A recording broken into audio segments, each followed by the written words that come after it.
Good afternoon, everyone. I'm Stacey Van Dyke, and it's primary election day in North Dakota. Voters are heading to the polls to decide local and state races, including Fargo Mayor, City Commission, School Board, and Cass County Sheriff. Some state legislative posts are on the ballot, as are U.S. Senator and U.S. House of Representatives. Happening right now, people are lining up the Fargo Dome to cast their votes. That's where we find Valley News Team's Jillian Trudeau.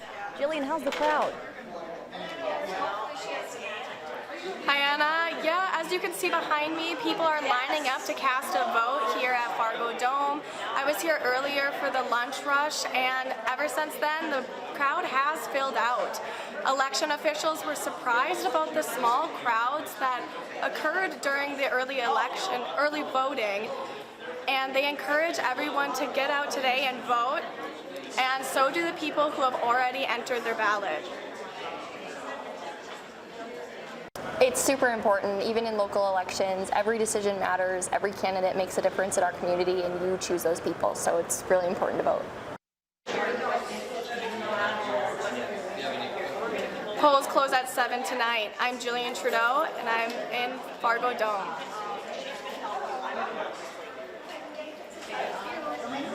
Thanks, Jillian, for that live report. So far, more than 237,000 ballots have already been cast by people voting early, absentee, or by mail. Well, among the big races we're following is the race for mayor in Fargo. VNL's Justin Betty joins us now in studio for a rundown on the candidates. Justin?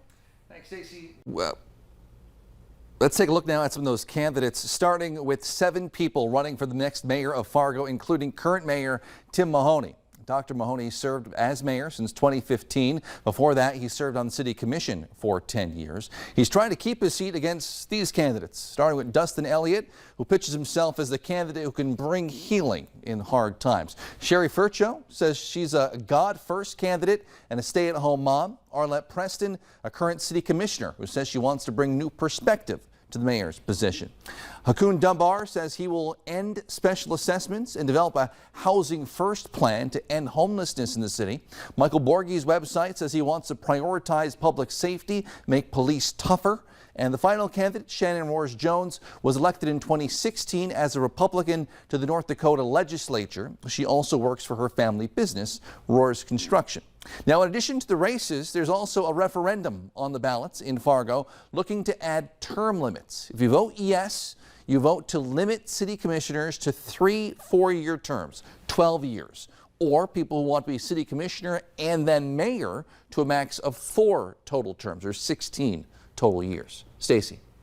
All right. Thanks so much, Justin. Remember, polls close tonight at 7. We'll have updates all throughout the evening right here on Valley News Live and your VNL News app.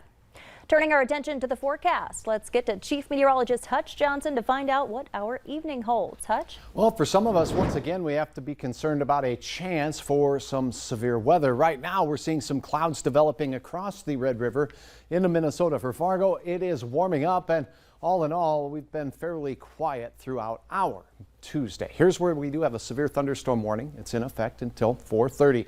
Very large hail potential from this cell, 1.75 inches. That's what the latest National Weather Service warning is for, and wind gusts to 70 miles per hour. The storm is moving northeast, and it's moving at 25 to 30 miles per hour. Here is the hail core extending right through northern reaches of Clearwater County, north of Clearbrook, and just east of Star in Pennington County. That's going to continue working its way right over the Red Lakes area now.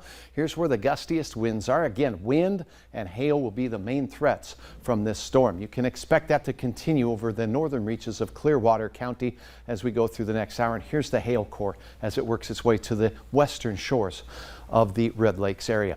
A watch is in effect until 10 o'clock tonight. I'll have hour-by-hour details on the forecast for the rest of your week and a sizzling weekend for Pops on Father's Day this weekend. Details in a moment. All right. Thanks so much, Hutch. A Fergus Falls man is facing charges after police say he threatened a mass shooting and had several guns in his home. Court records say this past Friday, police were tipped off about 32-year-old Daniel Jennings threatening a mass shooting through an online video game. When authorities raided his home, records show they found several guns and a hit list with people's names and addresses. Jennings is now facing multiple felony charges, including possession of a firearm and terroristic threats. He was previously convicted of first-degree burglary. Several businesses have significant damage after a fire early this morning tore through an office complex in South Fargo. Crews rushed to 30th Avenue South just after 1 a.m. When they arrived, flames were shooting from the roof. They raised the call for a second alarm for additional backup. Firefighters used 2 ladder trucks to fight the flames and spent more than 5 hours putting out hot spots and investigating the cause. Estimated damages have not been released. It's been more than a month since the U.S. Senate unanimously passed a Supreme Court security bill. Today, the House has also passed the bill overwhelmingly after Senate Republicans swatted down the Democrats' attempt to make changes. It comes as Supreme Court police say they've seen an uptick in violent threats as the 9 justices prepare to issue major rulings on abortion rights and the Second Amendment. Skylar Henry has more from Capitol Hill. The bill is passed. The House has approved a Senate bill designed to boost security for U.S. Supreme Court justices and their immediate families. It is imperative that the justices are free from fear of violence or physical intimidation to make decisions based on the Constitution and law as applied to the facts of the cases before them. The Senate passed this bill a month ago. Why did it take so long? The bill allows Supreme Court police to provide around-the-clock protection to justices and their families if it's deemed necessary. House Democrats had sought to add protections for Supreme Court employees and their families, but backed down when Senate Republicans said it wouldn't pass the upper chamber. It was House Democrats that at least wanted to get one itty-bitty concession out of this bill. I'm glad it will be heading to the president's desk without any poison pills to ping it back to the Senate to delay it further. Senate Republicans introduced the bill following a leaked draft opinion on a Mississippi abortion case that suggested the court may be poised to overturn Roe v. Wade. That leak sparked protests targeting the homes of several justices. Calls to pass the bill intensified last week after a man called police to say he was near Justice Brett Kavanaugh's home with thoughts of killing him.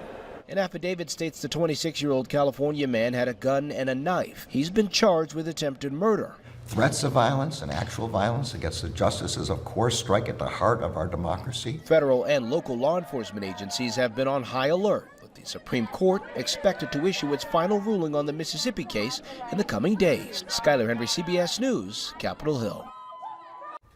Today on the House floor, Democrats said they're hopeful an additional bill can eventually be taken up to extend security protections to Supreme Court employees and their families. The bottom line is this. I truly believe we've made extraordinary progress by laying a new foundation for our economy, which becomes clear once global inflation begins to recede. That was President Biden today in Philadelphia at the AFL-CIO convention. With primary elections underway, the president is looking forward to midterm elections, and his message to them was that we should encourage unions. The president was attempting to reset the terms of the debate by focusing on workers. His approval ratings have slid while consumer prices are surging. Inflation has left Democrats' control of the House and Senate vulnerable in the upcoming midterms. The president says the GOP is focused on cutting taxes for companies and the wealthy, while he says his plan of enabling unionization and boosting child care benefits will lead to growth.